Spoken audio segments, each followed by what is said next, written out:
Hello everyone. So আজিৰ এই লেকচাৰটোত আমি ফাৰ্ষ্ট কুৱেশ্যনটো লৈছোঁ ফাইণ্ড এছ এন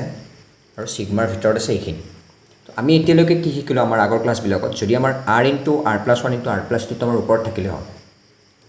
তেতিয়া আমি তাক কি লিখিলোঁ হয় আৰক প্ৰথমতে এন এলে ৰিপ্লেচ কৰিলোঁ হয় এছ এনৰ ভেলুটো পাবৰ কাৰণে কি লিখিম n into n plus one into n plus two into n plus three divided by four okay তো কিন্তু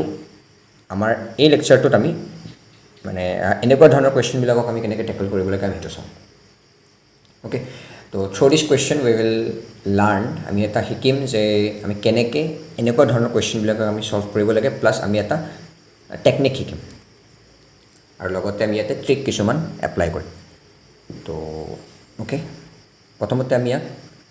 এক্সপেণ্ড কৰিলোঁ আমি এইটোক আৰৰ ভেলুটো 1 বহালে কি পাম 1 ডিভাইডেড বাই 1 ইনটু 2 ইনটু 3 পাম plus 1 divided by 2 into 3 into 4 পাম plus 1 divided by 3 into 4 into 5 আৰু এটা লিখিলোঁ 4 into 5 into 6 প্লাছ লাষ্টৰ টাৰ্মটো কি হ'ব যেতিয়া আৰৰ ভেলু n বহাম n into n plus 1 into n plus 2 ওপৰত থাকিব n এই মেথডটো হৈছে যিটো আমাৰ ফাৰ্ষ্ট আছে 1 আৰু আমাৰ যিটো লাষ্টত আছে n মানে 3 অ'কে প্ৰথমটো 1 আৰু লাষ্টৰটো চাব লাগে প্ৰথমটো 1 আৰু লাষ্টৰটো 3 তো ইয়াত দুটাৰ ডিফাৰেঞ্চটো ল'ব লাগে ডিফাৰেঞ্চ হৈছে 2 টো মই ওপৰত মাল্টিপ্লাই কৰিম ওপৰে তলে মাল্টিপ্লাই কৰিম অ'কে তো তাৰ কাৰণে মই এটা হাফ এটা বাহিৰত লৈ আহিলোঁ আৰু মই 2 টো গোটেইকেইটাতে মাল্টিপ্লাই কৰিম গোটেইকেইটাতে তো ইয়াত লিখিম মই 1 ইনটু 2 ইনটু 3 আৰু ইয়াতে এইটো লিখি লওঁ টেকনিকটো চাই যাবা কেনেকৈ কৰিব লাগে after that we will use the trick n into n plus 1 into n plus 2 okay ইয়াৰ ওপৰত কি লিখিম 2 এটা হাফ মানে এটা মই হাফ এটা বাহিৰত লৈ গ'লোঁ তো ইয়াতে মই 2 মাল্টিপ্লাই কৰিব লাগে গোটেইকেইটা অ'কে তো ইয়াত 2টো মই কি ষ্টাইলত মাল্টিপ্লাই কৰিম 3 মাইনাছ 1 কি ষ্টাইলত লিখিম 3 মাইনাছ 1 হিচাপত লিখিম ইয়াতে লিখিম 4 মাইনাছ 2 লাষ্টৰ ফাৰ্ষ্টটোৰ ডিফাৰেঞ্চ এটা লিখিম 5 মাইনাছ 3 এটা লিখিম 6 মাইনাছ 4 এনেকৈ আটাইকেইটা লিখিম প্লাছ লাষ্টৰটো লিখিম n প্লাছ 2 মাইনাছ n লাষ্টৰটো মাইনাছ ফাৰ্ষ্টৰটো অ'কে এতিয়া মই কি কৰিম এতিয়া মই যদি ইয়াক স্প্লিট কৰি দিওঁ এবাৰ ইয়াৰ লগত 3টো আৰু এবাৰ ইয়াৰ লগত মাইনাছ 1টো এইখিনি মোৰ বোধেৰে কৰিব জানা তেতিয়া ইয়াৰ লগত 3টো কৰিলে 3 কাটা যাব ওপৰত থাকিব 1 তলত থাকিব 1 ইনটু 2 মাইনাছ 1ৰ লগত কৰিলে মাইনাছটো আহিব 1 1 কাটা যাব বুলি ধৰি ল'লোঁ ওপৰত থাকিব 1 তলত থাকিব 2 ইনটু 3 প্লাছ যদি এবাৰ ইয়াৰ লগত এইখিনি কৰা যায় 4 4 কাটিব তো ওপৰত থাকিব 1 তলত থাকিব 2 ইনটু 3 অ'কে যদি এবাৰ ইয়াৰ লগত কৰোঁ 2ৰ লগত কৰোঁ মানে মাইনাছ 2ৰ লগত কৰোঁ এইখিনি মাইনাছ 2ৰ লগত কৰিলে কি পাম মাইনাছটো পাম 2টো কাটা যাব ওপৰত থাকিব 1 ডিভাইডেড বাই 4.3 মানে 4 ইনটু 3 প্লাছ তেনেকৈ ইয়াৰ লগত কৰিলে 3 ইনটু 4 মাইনাছ 1 ডিভাইডেড বাই 4 ইনটু 5 এনেকৈ যাই থাকিব এনেকৈ আমাৰ লাষ্টৰটোত কি পাম n প্লাছ 2ৰ লগত কৰিলে n প্লাছ 2 কাটা যাব ওপৰত থাকিব 1 তলত থাকিব n into n plus 1 minus n কাটা যাব n plus 1 into n plus 2 okay like that এতিয়া যদি অবজাৰ্ভ কৰা কি দেখিব এইটোৰ লগত এইটো কাটা যাব এইটোৰ লগত এইটো কাটা যাব এইটোৰ লগত আৰু কিবা কাটা যাব এনেকৈ এইটো কাটা যাব তো মানে ভিতৰৰ আমাৰ গোটেইখিনি কাটা যাব এক্সেপ্ট এইটো আৰু এইটো এই দুটা আমাৰ ৰৈ যাব তো আমি কি লিখিম এইটো লিখিম 1 into 1 into 2 minus n plus 1 into n plus 2 ইয়া এইটো হ'ব আমাৰ ৰিজাল্ট অ'কে তো এই ৰিজাল্টটোৰ পৰা আমি যদি আমি ইয়াক অবজাৰ্ভ কৰোঁ অবজাৰ্ভ কৰিলে আমি কি দেখা পাম অ'কে সেইটো মই কৈ দিছোঁ কি দেখা পাম তো আমি ইয়াক ছল্ভ কৰাৰ টেকনিকটো হ'ল আমি ইমানখিনি প্ৰচেছ আমি নকৰোঁ অ'কে আমি কেনেকৈ কৰিম জাষ্ট অবজাৰ্ভ দিছ ইয়াতে আমাৰ যিমানটা নাথাকক ইয়াতে 3টা আছে অ'কে তো আমি কি কৰিম প্ৰথমটো চাম আৰু শেষৰটো চাম সিহঁত দুটাৰ আমি ডিফাৰেঞ্চটো ক'ত লিখিম 1 ডিভাইডেড বাই তলত লিখিম ইয়াতে লিখিম ডিফাৰেঞ্চটো হ'ব r plus 2 minus r 2 okay ইয়াতে লিখিম এনেকৈ ব্ৰেকেট দিম ইয়াতে লিখিম সামথিং 1 ডিভাইডেড বাই সামথিং মাইনাছ 1 ডিভাইডেড বাই সামথিং এনেকৈ লিখি ল'ম এতিয়া ইয়াত কি লিখিম ইয়াত লিখিম প্ৰথম মানে ইয়াত মানে ইয়াত যেহেতু আমাৰ তিনিটা টাৰ্ম আছে তিনিটা টাৰ্ম বুলি ক'লোঁ মই এটা দুটা আৰু তিনিটা তো তাৰ কাৰণে মই কি লিখিম প্ৰথমখিনিত ইয়াতে মই লিখিম প্ৰথম দুটা মানে যদি আমাৰ হাতত এনেকৈ তিনিটা থাকে তেতিয়া আমি লিখিম প্ৰথম দুটা যদি আমাৰ হাতত এনেকৈ চাৰিটা থাকে প্ৰথম তিনিটা লিখিম অ'কে তেনেকুৱা ধৰণৰ তো ইয়াতে আমি প্ৰথম ইয়াতে লিখিম প্ৰথম দুটা লিখিম r ইনটু r প্লাছ 1 লিখিম ইয়াত r ৰ ভেলুটো 1 পুট কৰি দিম তো r ৰ ভেলুটো 1 পুট কৰিলে 1 ইনটু কি হ'ব r প্লাছ 1 মানে 2 হ'ব মাইনাছ ইয়াতে 1 ডিভাইডেড বাই সামথিং লিখিম তো ইয়াৰ সামথিঙত কি লিখিম শেষৰ দুটা লিখিম যদি ইয়াত তিনিটা থাকিলে হয় তো মই শেষৰ দুটা লিখিলোঁ যদি ইয়াত চাৰিটা থাকিলে হয় মই শেষৰ তিনিটা লিখিম তেনেকুৱা ধৰণৰ তো ইয়াতে r ৰ ভেলুটো n এৰে ৰিপ্লেচ কৰি দিম তো n প্লাছ 1 হ'ব ইনটু n প্লাছ 2 হ'ব অ'কে ইয়া দ্যাটছ ইট এইটো হ'ল আমাৰ এনচাৰ অ'কে তো মই এটা দেখাবৰ কাৰণে এটা কুৱেশ্যন লওঁ য'ত এছ এনৰ ভেলুটো দিয়া আছে 1 ডিভাইডেড বাই 1 into 2 into 3 into 4 into 5 plus তেনেকৈ আছে 2ৰ পৰা ষ্টাৰ্ট হৈছে 2 3 4 5 6 এনেকৈ আমাৰ লাষ্টৰটো কি হ'ব এন টাৰ্মটো কি হ'ব 1 ডিভাইডেড বাই n প্লাছ 1 অ'কে এন এটা থাকিব okay n plus 1 n plus 2 n plus 3 আৰু আকৌ n প্লাছ 4 হ'ব ৱাই বিকজ এনৰ ভেলুটো যদি মই 1 বহাওঁ তেতিয়া এইটো পাম অ'কে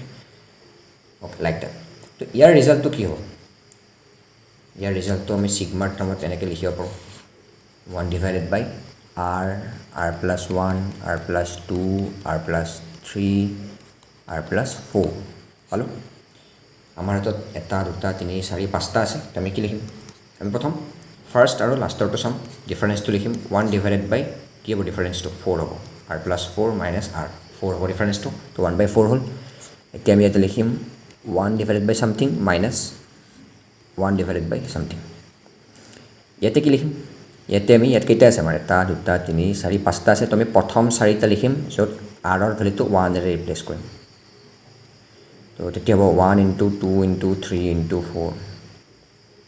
অ'কে এইটো হ'ব এতিয়া ইয়াতে কি পাম ইয়াতে আমাৰ পাঁচটা আছিল টোটেল 1 2 3 4 5 তো আমি কি লিখিম এবাৰ লাষ্টৰ চাৰিটা লিখিম য'ত r ৰ ভেলুটো n এৰে ৰিপ্লেচ কৰি দিম তো n plus 1 n plus 2 n plus 3 n plus 4 okay এইটো হ'ব আমাৰ result as simple as that এতিয়া আমি এইটো কুৱেশ্যন কেনেকৈ লিখিম ডাইৰেক্ট লিখিম ইয়াৰ কাৰণে ইয়াতে আমাৰ তিনিটা আছে এটা আৰু দুটা তিনিটা তাৰ কাৰণে আমি কি লিখিম প্ৰথম ডিফাৰেঞ্চটো ফাৰ্ষ্ট আৰু লাষ্টৰ ডিফাৰেঞ্চটো 1 বাই ডিফাৰেঞ্চটো কি হ'ব r এইটো r হ'ব লাগে r plus 3 minus r plus 1 2 হ'ব ডিফাৰেঞ্চটো অ'কে এতিয়া ইয়াত লিখিম 1 ডিভাইডেড বাই সামথিং মাইনাছ 1 ডিভাইডেড বাই সামথিং তো 1ৰ ইয়াত কি লিখিম প্ৰথম ইয়াত তিনিটা আছে আমি প্ৰথম দুটা ল'ম r ৰ ভেলুটো 1 বহালে 2 ইনটু 3 হ'ব ইয়াতে আমি শেষৰ দুটা ল'ম r ৰ ভেলুটো n বহাম তো n plus 2 into n plus 3 okay এইটো হ'ব আমাৰ ৰিজাল্ট তো ইয়াৰ ভেলুটো 6 হ'ব চ' 1 বাই 2 এইখিনি নিজে প্ৰডাক্ট কৰি ল'ব পাৰা নহ'লে এনেকৈ থৈ দিলেও হৈ যাব অ'কে এতিয়া আহিল আমাৰ 6th প্ৰব্লেমটো কেনেকৈ কৰিম চিম্পল ছিগমা 1 ডিভাইডেড বাই কি হ'ব 4 কেনেকৈ আগবাঢ়ি আছে চাওঁ এইটো হ'ল আমাৰ 4 6 8 এইবিলাক অড মানে এইবিলাক কি হয় আমাৰ ইভেন নাম্বাৰ হয় কেনেকৈ আগবাঢ়ি আছে টুৱাইজ এনকৈ আগবাঢ়ি আছে যদি এইটো প্ৰথমটোক মই লিখোঁ 2n plus 2r 2r plus 2 6 8 10 কেনেকৈ আগবাঢ়ি আছে 2r প্লাছ 4 অ'কে এইখিনি হৈছে নে নাই প্ৰথমটো কি হ'ব যদি মই r ৰ ভেলু 1 বহাওঁ 1 to n 1 বহালে এইখিনি হ'ব 4 ইনটু 6 ইনটু 1 বহালে 8 এইটো পাম 2 বহালে 6 8 10 পাম নে নাপাম 2 বহালে 2 into 2 4 plus 2 6 into 2 4 8 into 2 10 okay এনেকৈ পাই যাম। তো এইটো হ'ব আমাৰ ৰিডিউচড ফৰ্ম। ইয়াৰ পৰা যদি মই 2টো বাহিৰত লৈ আহোঁ, অ'কে, বা 2টো বাহিৰত নানিলেও হ'ব। কি কৰিম আমি? তিনিটা আছে, এটা, দুটা, তিনিটা। আমি ফাৰ্ষ্ট আৰু লাষ্টৰটো চাম। তেতিয়া লিখিম ইহঁতৰ ডিফাৰেঞ্চটো। ইয়াৰ পৰা এইটো মাইনাছ কৰিলে কি পাম? 6, 2 আৰু 2 কটা যাব। তো 6 - 2 = 4। অ'কে, ইয়াতে লিখিম 1 ডিভাইডেড বাই ছামথিং মাইনাছ 1 ডিভাইডেড বাই ছামথিং। ইয়াৰ ছামথিঙত কি লিখিম? তিনিটা আছে, তো প্ৰথম দুটা লিখিম ৰিপ্লেচিং r/1, আৰক 1এৰে ৰিপ্লেচ কৰি। তো আৰক যদি 1টো পুট কৰি দিওঁ, তো ইয়াতে কি পাম? প্ৰথম দুটা লিখিম এই দুটা, আৰু ইয়াৰ 1 লিখিলোঁ, r = 1। তো 2 + 2 4 ইনটু 1 বহালে 2 + 4 6। আকৌ ইয়াতে কি লিখিম? শেষৰ দুটা লিখিম, শেষৰ দুটা আৰৰ ভেলু এনেৰে ৰিপ্লেচ কৰি দিম। তো 2n + 4 ইনটু 2n + 6। এইটোৱে হ'ব তাৰ ৰিজাল্ট। অ'কে, এইখিনি ফাৰ্ডাৰ চিম্প্লিফাই কৰিব পাৰোঁ, নহ'লে এইটোৱে হ'ব তাৰ ৰিজাল্ট। এতিয়া আহিলে আমাৰ নেক্সট কুৱেশ্যন। অ'কে, এইটো অলপ বেলেগ টাইপৰ কুৱেশ্যন, মানে আমাৰ আগৰ কুৱেশ্যনবিলাকৰ ওপৰত 1 আছিলে এনেকৈ 1 1 1। ইয়াতে আমাৰ এইটো ভেৰি কৰি আছে, ডিফাৰেণ্ট আছে মানে। তো আমি প্ৰথম জেনেৰেল টাৰ্মটো তাৰ লিখি লওঁ with sigma goes from r to n, যিটো SN লাগে। ওপৰত কি হ'ব? অ'কে, প্ৰথমতে ওপৰত লিখাৰ আগতে তলতটো লিখি লওঁ। তলত হ'ব 1 2 3 2 3 4 3 4 5 r+1 ইনটু r+2। অ'কে, তো তলত মানে যদি এইটো r+2 মানে এনেকৈ আছে 1 2 3 তাৰপিছত 4 2 3 4 তাৰপিছত 5। তো r+2 লিখাৰ পিছত r+3টো ওপৰত আহি যাব। অ'কে, আই থিংক ইয়াৰ পিছত কৰিব পাৰিবা। যদি মই এইখিনি স্প্লিট কৰি লিখোঁ, চিগমা এইখিনি এনেকৈ থাকিল r into r+1 into r+2, ওপৰত থাকিব r প্লাছ আকৌ চিগমাটো লিখিলোঁ, ওপৰত থাকিব 3 r into r+1 into r+2। Okay, ইয়াৰ ৰিজাল্টটো কি হ'ব? r কাটা যাব, থাকিব 1 ডিভাইডেড বাই r+1 ইনটু r+2। তো তাৰ ৰিজাল্টটো কি হ'ব? প্ৰথমে আমাৰ ইয়াত কেৱল দুটা আছে, তো ইয়াত দুটাৰ আমি ডিফাৰেঞ্চটো ল'ম। তো r+2 - r+1 1 হ'ব তাৰ ৰিজাল্টটো, 1/1। প্ৰথমটোত লিখিম আমি দুটা আছে, তো প্ৰথমটো লিখিম, এটা লিখিম, তো য'ত আৰৰ ভেলুটো 1 বহাই দিম, তেতিয়া তাৰ ভেলুটো হ'ব 2 মাইনাছ লাষ্টৰটো লিখিম আৰু ভেলুটো n বহাই দিম, প্লাছ ইয়াৰ পৰা কি পাম? 3টো বাহিৰত আনিলে ইয়াৰ প্ৰথম আমি শেষৰটো আৰু প্ৰথমটো ডিফাৰেঞ্চ r+2 - r 1/2 হ'ব। এতিয়া কি হ'ব? প্ৰথম দুটা লিখিম, প্ৰথম দুটাত য'ত আৰৰ ভেলু 1 বহাম 1 ইনটু 2 মাইনাছ 1 ডিভাইডেড বাই শেষৰ দুটা লিখিম r+1 য'ত n, তাত আৰৰ ভেলু n বহাই দিম। এইটোৱে হ'ল তাৰ ৰিজাল্ট। অ'কে, এইখিনি চিম্প্লিফাই কৰি লিখিব পাৰোঁ। That's it. এতিয়া আমাৰ আহিল এটা নেক্সট কুৱেশ্যন। নেক্সট কুৱেশ্যনটোত আমাৰ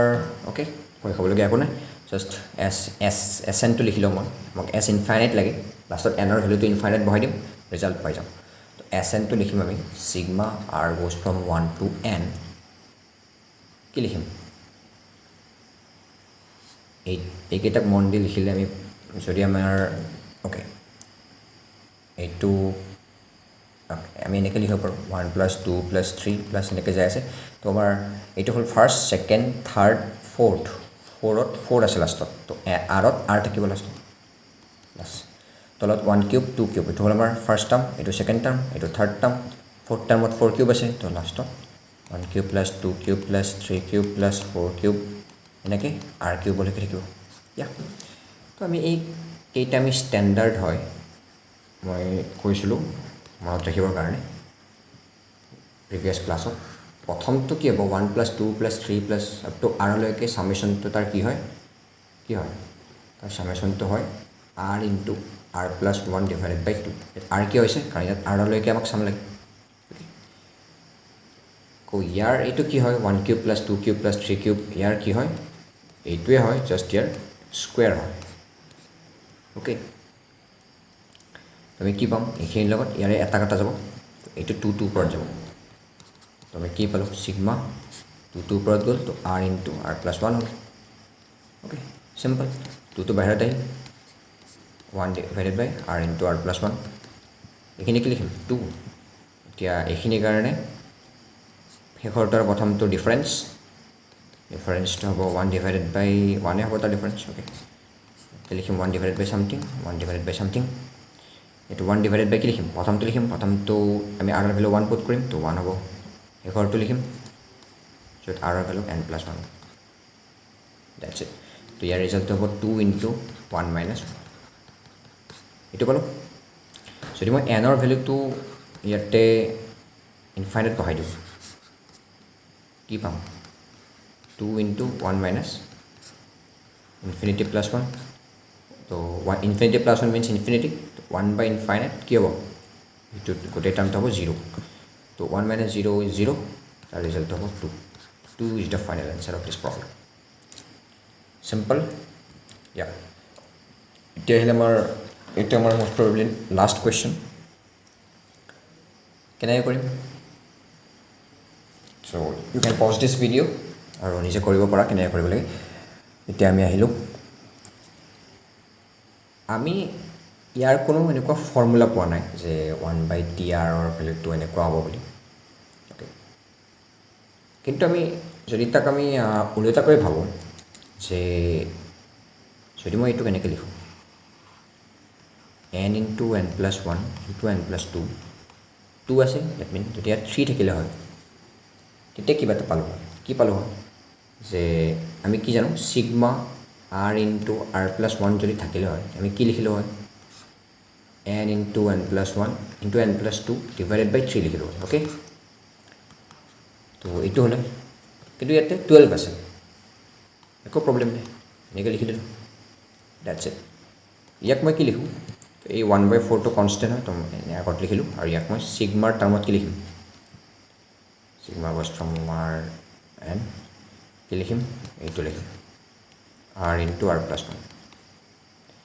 any doubt I think this is clear আকৌ কনষ্টেণ্টক ভিতৰতো লৈ যাব পাৰোঁ মই এইটো ৰিভাৰ্চ কৰি আছোঁ মানে উল্টাকৈ কৰি আছোঁ r × r+1/4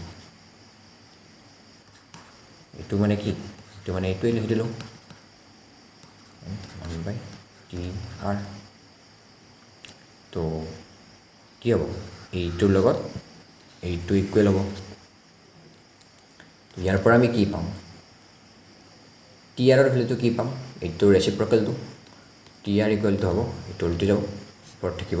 r মানে 4 তলত থাকিব r × r+1 অ'কে আমাক কি লাগে আমাক এইটো লাগে নিজে কৰিব পৰা বা কৰি দিছোঁ তো সিগমা tr ৰ ভেলুটো r 4 ডিভাইডেড বাই r+1 হ'ব r × r+1 হ'ব তো 4টো বাহিৰত গ'ল অ'কে তো ইয়াতে কি থাকিব sigma of 1 divided by r × r+1 কি হ'ব ইয়াৰ ৰিজাল্টটো হ'ব 4 ফাৰ্ষ্ট আৰু লাষ্টৰ ডিফাৰেঞ্চ 1 আছে 1 হ'ব তাৰ ডিফাৰেঞ্চ তো ইয়াত লিখিম 1 ডিভাইডেড বাই সামথিঙত কি লিখিম প্ৰথমটো r ৰ ভেলু 1 বহাম 1 মাইনাছ শেষৰটোত r ৰ ভেলু n বহাম তো n+1 ইয়াৰ পৰা আমাৰ ৰিজাল্টটো কি হ'ব 4 1 minus n+1 অ'কে নতুবা কি হ'ব 4n ডিভাইডেড বাই n+1 এইটোৱে হ'ল তাৰ আনচাৰ অ'কে